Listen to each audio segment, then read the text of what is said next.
batas ruang aman dan ruang rawan di Taman 24 jam.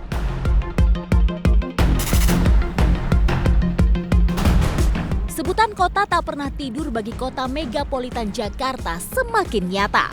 Bukan karena lampu gedung jalanan yang semakin terang, melainkan ruang publik yang semakin benderang.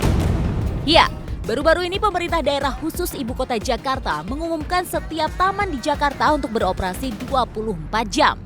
Selain memberikan hiburan dan kenyamanan masyarakat kota, kebijakan ini pun digadang-gadang bisa mengurangi potensi tawuran.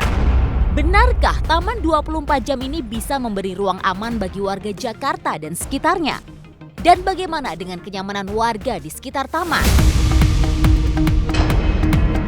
Ada 5 taman yang menjadi pelaksana perdana program ini. Taman Langsat, Taman Ayodhya, Taman Lapangan Banteng, Taman Menteng, Taman Literasi Marta Tiahahu, dan Tebet Eco Park. Sasaran awal tim Titik Target adalah Taman Langsat di Kebayoran Baru, Jakarta Selatan. Taman yang dipenuhi rimbunan pohon ini sudah menerapkan sistem buka 24 jam sejak 15 Februari 2025 lalu. Ruang hijau di tengah kota ini memang tampak asri. Beberapa fasilitas olahraga dan rekreasi pun sangat memadai. Di beberapa titik sudah terpasang kamera pengawas. Selain kamera pengawas, sejumlah penerangan juga sudah diperbanyak. Menurut pengakuan tim keamanan taman, fasilitas ini memang ditujukan untuk meningkatkan kewaspadaan. Oh iya, jelas. CCTV sudah kita buat, hampir semua lokasi taman sudah ada. CCTV, WiFi, dan penerangan juga saya rasa sudah cukup.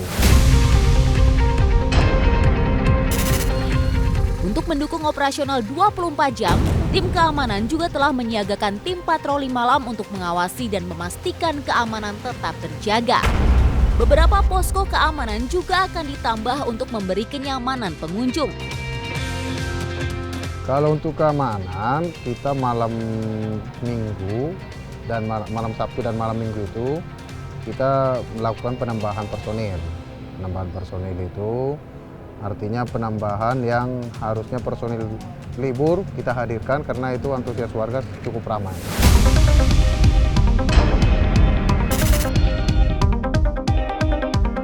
Tak jauh dari Taman Langsat, Taman Ayodhya juga melayani pengunjung tanpa jeda.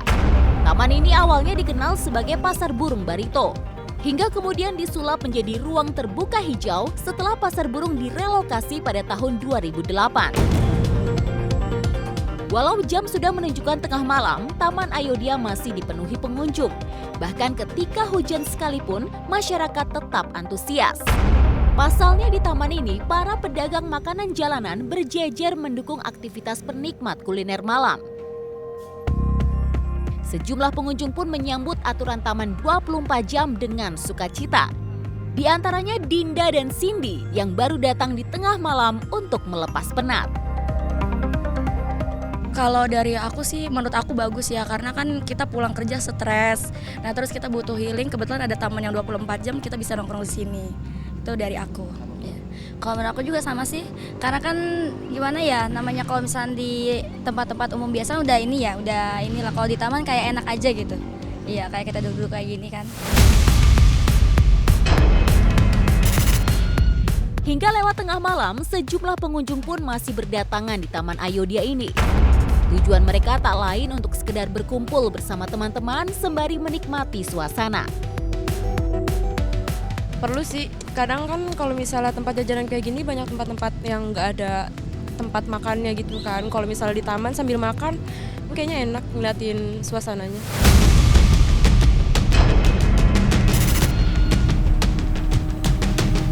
Dari malam ke siang hari, kami pun menuju ke Tebet Eco Park yang masih berada di kawasan Jakarta Selatan. Taman awalnya adalah 2 taman terpisah, yaitu Taman Tebet Utara dan Taman Tebet Selatan. Hingga kemudian direnovasi menjadi sebuah taman besar dan dibuka tahun 2022. Berbeda dengan taman lainnya yang terletak di antara perkantoran dan pertokoan, Tebet Eco Park justru berada di sekitar lingkungan perumahan. Mulai area main anak, jogging track, sampai spot nongkrong yang asri ada di sini. Karenanya, Tebet Eco Park cocok buat ngadem warga berbagai usia. Meski tempatnya elok, kebijakan Tebet Eco Park untuk buka 24 jam diakui belum mendapat restu dari warga sekitar. Bahkan sejumlah warga merasa keberatan menghadapi hingar-bingar kehidupan malam di sekitar lingkungannya. Tak cuma terganggu aktivitas di malam hari, pengunjung pun seringkali parkir sembarangan dan sering pula mengambil barang-barang warga di halaman. Masalah kendaraan sih, parkirnya kan sembarangan, suka sembarangan di ini depan rumah juga. Itu tuh merasa terganggu kita. Ada motor tapi ya, kalau mobil sih kadang juga ada yang sembarangan juga diparkir di ini. Jadi kita tuh kalau mobil keluar tuh terganggu gitu. Kadang sampai menutup jalan rumah gitu ya. Iya, betul. Jadi kita mau masuk susah. Meski demikian, tak semua warga pemukim menolak kebijakan ini. Mereka terbuka dengan aturan baru yang mewajibkan taman buka 24 jam asal pengunjung bisa tertib. Seperti tidak membuat gaduh di tengah malam, tidak parkir sembarangan, serta diawasi secara maksimal.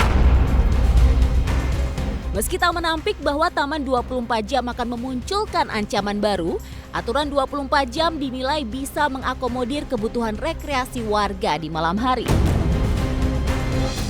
So far sih enggak ya, asal aktivitasnya tuh juga perlu diawasi gitu ya. Misalnya kayak taman dekat rumah saya kan kadang suka ada musik gede-gede. Nah itu kalau misalnya sampai malam kan tentu mengganggu kan. Makanya itu ya perlu dibatasi atau diawasi lah.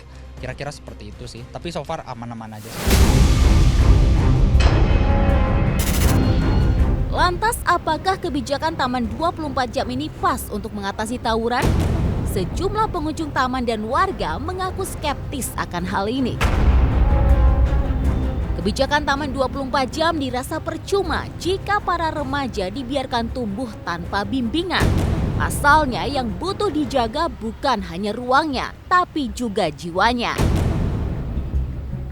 Menurut saya masih kurang gitu terlalu berdampak secara signifikan terhadap isu tawuran ya. Karena kalau isu tawuran kan itu lebih terkait dengan masalah pendidikan, masalah dengan pengawasan, sistem pengawasan dari keluarga masing-masing pelajar. Jadi menurut saya masih belum menjawab soal isu tawuran sih. Gak ngaruh. Karena kalau tawuran-tawuran kayak gitu biasanya kan dia janjian dari HP gitu ya, sosmed. Terus juga kan pasti dia temuan-temuan di jalan gitu kan. Kalau misalnya tawuran di taman kayaknya enggak deh.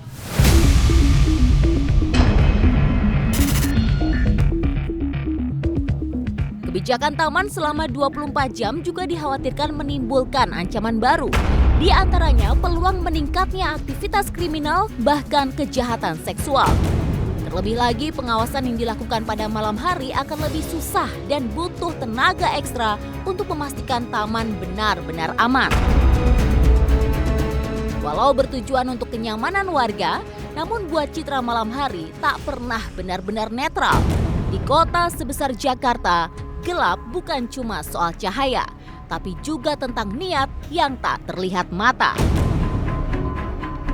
Sebenarnya kalau misalkan dari sisi untuk mengakses taman 24 jam itu sebenarnya baik ya Mas. Karena kan taman itu kan sebenarnya milik umum ya, tapi dengan catatan kayak penerangan lampunya harus diterangin gitu. Terus juga mohon maaf kayak satpamnya juga harus gencar, karena kan takutnya kalau misalkan taman ini dibuka 24 jam penerangannya kurang, itu bisa membuat hal yang nggak diinginkan. Apalagi zaman sekarang kan anak muda udah tahu sendiri ya Mas ya kayak gimana gitu.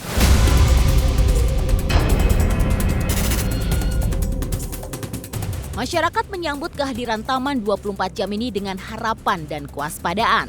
Sebab malam yang panjang tak selalu memberikan ketenangan. Terkadang di balik ketenangan itu ada ancaman yang siap menerkam. Apalagi di kota besar seperti Jakarta, batas antara ruang publik dan potensi kerawanan bisa begitu tipis. Di beberapa sudut, taman bukan hanya jadi tempat rileks, tempat perenungan, tempat-tempat pelarian, tapi bisa juga berpotensi menjadi pangkalan, bahkan tempat perencanaan kejahatan.